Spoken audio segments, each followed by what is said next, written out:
শ্রীলঙ্কা ভারত মহাসাগরের মুক্তা নামে খ্যাত বিশাল সমুদ্র ও আদম পাহাড় নামে পরিচিত এই দেশে প্রতি বছর লক্ষ লক্ষ পর্যটক ভ্রমণে আসে।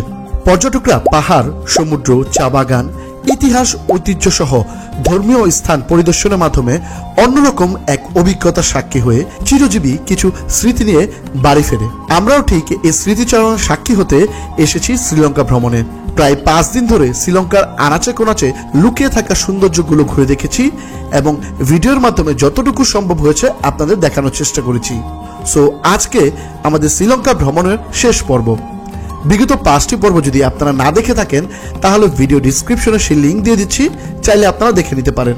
শ্রীলঙ্কা ভ্রমণের আমাদের 6ষ্ঠ পর্বে আজকে আমরা আছি শ্রীলঙ্কার মিরিশা শহরে। গত পর্বে আপনারা জানতে চেয়েছিলেন মিরিশার রাতের পরিবেশটা কেমন হয়, তাই আজকে আমাদের ভিডিওটি শুরু করতে যাচ্ছি মিরিশার সমুদ্র সৈকতের নাইট লাইফ থেকে। এখন রাত 10টা বাজে। মিরিশার সমুদ্র সৈকতে আসলাম আমরা। আমাদের হোটেলের ঠিক পেছন সাইডটাই হচ্ছে এই জায়গাটা। দেখতে পাচ্ছেন রাতের বেলা কি জাঁকজমক একটা জায়গা। পুরোটা জায়গা জুড়ে লাইটিং এবং মানুষজন খাওয়া দাওয়া করতেছে, সুন্দর মতো চেয়ার বিছিয়ে দিয়েছে। জায়গায় জায়গায় ক্যান্ডেল লাইট ডিনার হইতেছে আর ওইখানে হ্যালোজেন লাইটিং করা হচ্ছে। আশেপাশে ওই যে দেখেন পিছের সমুদ্র ঢেউ কিন্তু দেখা যাচ্ছে। আর এই সাইড দিয়েই চেয়ার টেবিল বসিয়ে দিয়েছে, ছোট বাতি লাগিয়ে দিয়েছে বা বললে না কেন ক্যান্ডেল লাইট ডিনার টাইপের। ওই দেখেন লাইটিং। তো এগুলো মিলে অসাধারণ লাগতেছিল এই জায়গাটা। সবাই এখান থেকে মাছ কিনে নিয়ে এখানে বসে খাচ্ছিল। এখানেও সি ফুডের দোকান, অনেক ধরনের মাছ। এগুলো কি ভাই কোরাল নাকি? না না, কোরাল না। এটা কি সামুদ্রিক কি মাছ? এগুলো তো একটা নাম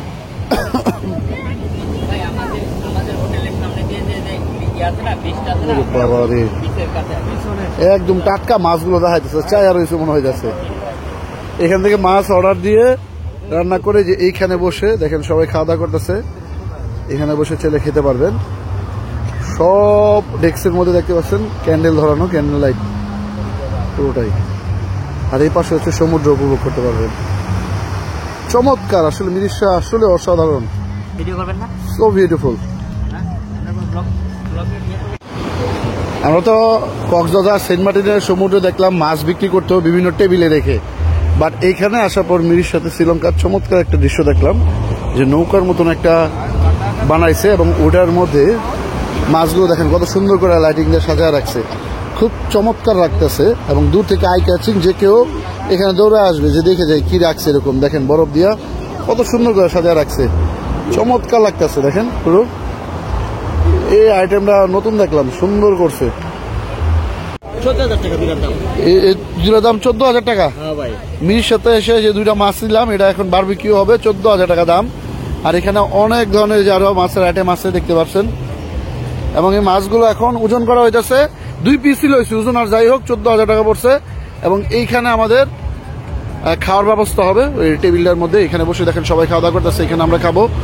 এবং এই মাছের সাথে ওরা সালাদ দিবে এবং রাইস দিবে, একসাথে খেতে পারবো এখানে। এবং ওইখানে আমাদের বসার জন্য বললো, জায়গা দিল।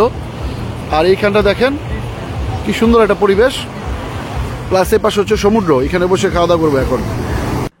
আমাদের ফিশ বারবিকিউ চলে এসেছে, দেখতে পাচ্ছেন কত বড়। এবং 2টা ফিশ যে দেখিয়েছিলাম এই 2টাই চলে এসেছে অলরেডি। তবে একটা জিনিস দেখে মাথা নষ্ট হয়ে গেল, ওরা যে বললো রাইস দিবে, রাইসের পরিমাণ এতটাই কম ছিল। 14,000 রুপির মাছ সাথে রাইস কিন্তু ছিল। আমরা বুঝতে পারি নাই, আগে যদি বুঝতাম তাহলে এইটা অর্ডার করতাম না। খাওয়া দাওয়া শেষ করে আমরা বিচের একটু সামনের দিকে আসলাম। আর এখানে এসে দেখি এই রাতের বেলা লাইটিং জ্বালিয়ে ভলিবল খেলা হচ্ছে। তো মিরিশা বিচের এই যে বালিগুলো দেখতে পাচ্ছেন, এটা সাধারণ কিন্তু না। মানে এখানে আপনার পা আটকে যাবে না বা পায়ের মধ্যে কোনো কিছু খালি পায়ে হাঁটলেও বিঁধবে না, একদম স্মুথ বালিগুলো। হেঁটে ঘুরে ফিরে এখানে খুবই মানে মজা পাবেন আপনারা। খালি পায়ে হাঁটবেন, এখানে এসে চমৎকার একটা ফিল পাবে। আর ওই পাশেই দেখছেন বিচের পাশ দিয়ে কিন্তু লোকজন সবাই হেঁটে যাচ্ছে আর প্রচন্ড বাতাস বয়ে চলছে। এখন আমরা একটু সামনের দিকে যাচ্ছি, ওইখানে লাইটিং দেখা যাচ্ছে এবং গানের শব্দ শোনা যাচ্ছে, ওই দিকটাই যাচ্ছি।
রাত এখন 2টার উপরে বাজে, আর দেখতেই পাচ্ছেন এখনো পর্যন্ত লোকজন আছে কিছু, এবং ফায়ার শো কিন্তু চলতেছে। তো মিরির সাথে আসলে এই সকল জিনিস আপনারা দেখতে পারবেন।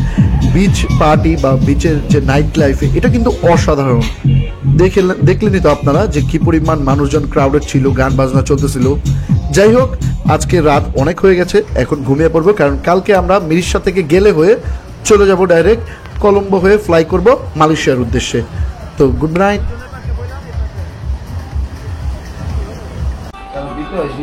মিরির সাথে আমাদের দুরাতের জন্য এই হোটেলটা ছিল, আর আজকে আমরা ঘর সংসার গুছিয়ে রওনা দিচ্ছি মিরিশা থেকে গেলের উদ্দেশ্যে। গেলে হয়ে কলম্বো হয়ে আমরা চলে যাব আজকে মালয়েশিয়াতে। তো এই হচ্ছে আমাদের হোটেলের বারান্দাটা ছিল, খুব মিস করব। এখান থেকে চমৎকার একটা সমুদ্রের ভিউ দেখা যাচ্ছিল, তো আপনাদের সামনে নিয়ে যাই। হোটেল যে আহামরি অনেক কিছু এরকম বলবো না, নট স্পেশাল, জাস্ট রুম আছে, থাকছি এই আর কি। এখানে একটা জিনিস সমস্যা ছিল, সেটা হচ্ছে কি ওয়াশরুমে পানির প্রেশার যেটা, ওটা কম ছিল, জাস্ট এই ছাড়া আর কোনো কিছু না, টুপ করে পানি পড়তো। বাট এখান থেকে যে ভিউটা চমৎকার, এই যে দেখতে পাচ্ছেন, এই যে এই ভিউটার জন্যই মূলত একদম উপরে আমাদের হোটেলটা হচ্ছে 4 তলা, এবং 4 তলা থেকে এই সুন্দর সমুদ্র সৈকতের ভিউ, আসাম। তো অবশেষে আজকে মিরিশা থেকে বিদায় নেওয়ার পালা। গুড বাই, দেখা হবে আবার যদি কোনোদিন আসে শ্রীলঙ্কাতে, তাহলে অনেক কিছু নিয়ে। মিরিশাতে যে আমরা হোটেলে আসছিলাম, এই হোটেলে এই পাশ দিয়ে যেতে হয়, ঠিক হোটেলটা ওই বিল্ডিংয়েই আমাদের, এবং এখান থেকে বের হওয়ার সময় হোটেল দিয়ে এই WD এই বারটার ভিতর দিয়েই রাস্তা দেখেন।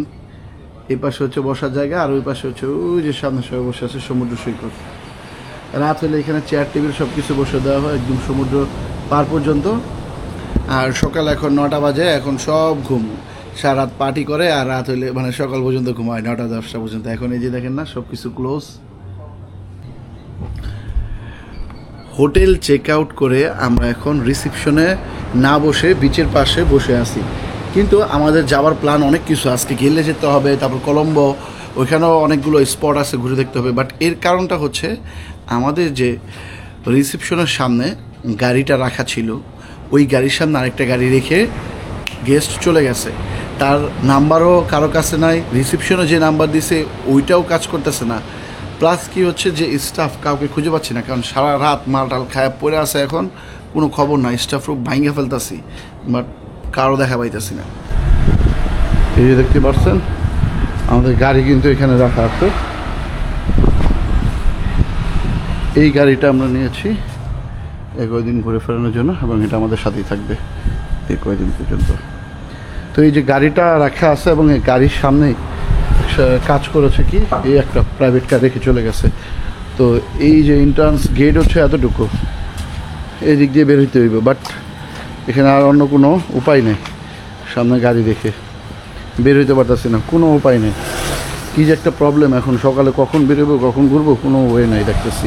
তো সকাল থেকে অনেক পেরেশানি কখনের পর অবশেষে ওই লোককে খুঁজে পেলাম, এবং তার গাড়িটা সরানোর পর আমরা আমাদের গাড়ি নিয়ে বের হলাম হোটেল থেকে। খুবই একটা প্যারা দিচ্ছে, প্রায় আধা ঘন্টার উপরে আমাদের সময় খেয়ে ফেলছে এটার কারণে। তো অবশেষে আমরা রওনা দিচ্ছি, এখন আমরা রওনা করলাম গেলে হয়ে ডাইরেক্ট কলম্বোর উদ্দেশ্যে। রাস্তা অন দ্য ওয়েতে আমরা কয়েকটা স্পট আছে সেগুলো করে দেখব। মিরিশা থেকে গেলে যে রাস্তা দিয়ে যাবেন, এই রাস্তাটা কিন্তু পুরোটাই সমুদ্র ঘেঁষা পথ, এক সাইডে সমুদ্র, আরেক সাইডে পুরো সুন্দর একটা রাস্তা, যে রাস্তা দিয়ে আপনারা যাবেন, ট্রাভেল করবেন। অসাধারণ একটা দৃশ্য দেখা যায় গাড়ি থেকে যেতে যেতে। তো আমরা এই দৃশ্য দেখতে দেখতে যাচ্ছিলাম, আর এতটা ভালো লাগতেছিল, যেটা আসলে খালি চোখে আপনারা যদি না আসেন দেখে বোঝান যাবে না এই ভিডিওটির মাধ্যমে। তারপরেও আপনাদের যতটুকু পারি রাস্তার ভিউ দেখাচ্ছি, দেখুন আপনারা।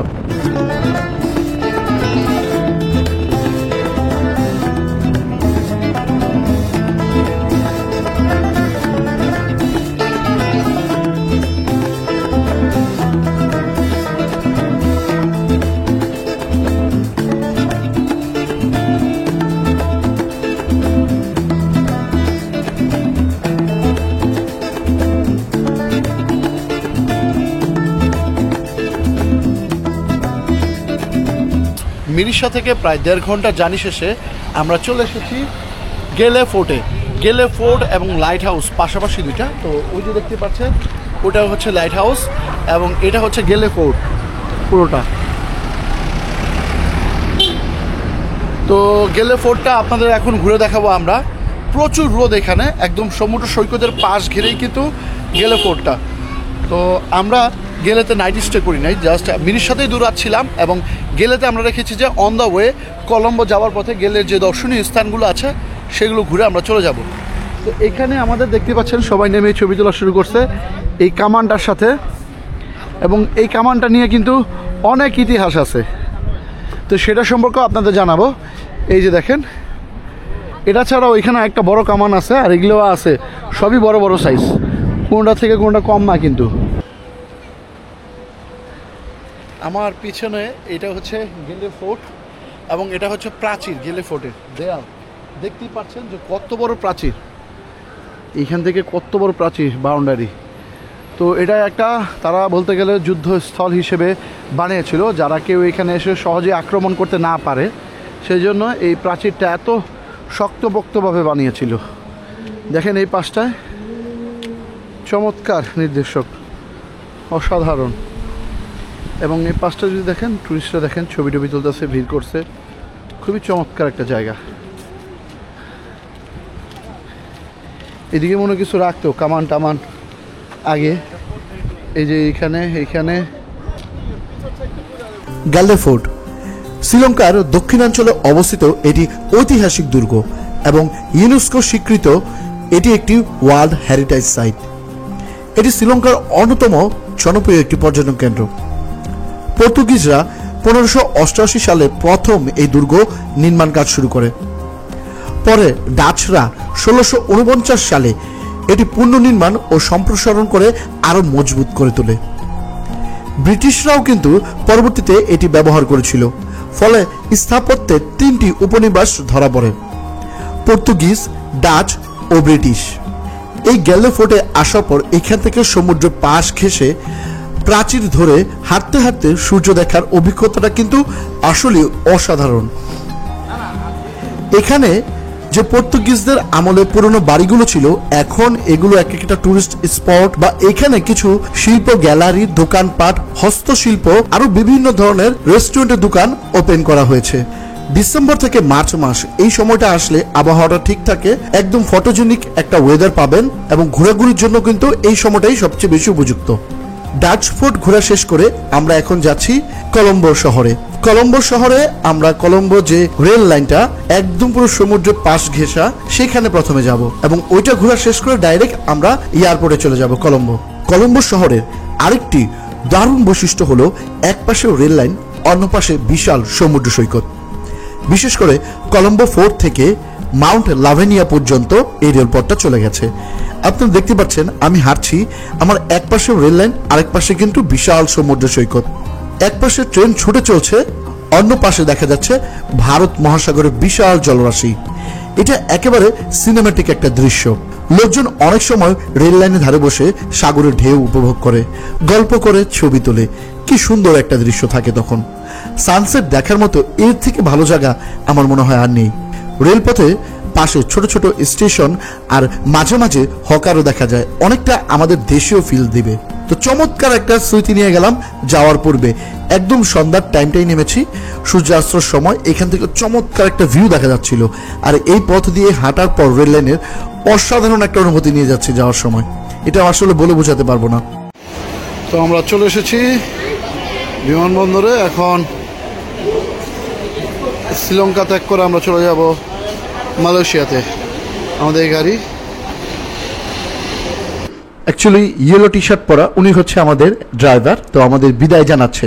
চমৎকার একটা লোক ছিল এবং 5 দিন আমাদের সাথেই ছিল, একদম ফুল ট্রিপ আমাদের সাথে ঘুরেছে, এনজয় করেছে, সব কিছু একসাথে। এবং লাস্টের দিন সে তার বাসায় নিয়ে আমাদের জুস খাইয়েছিল।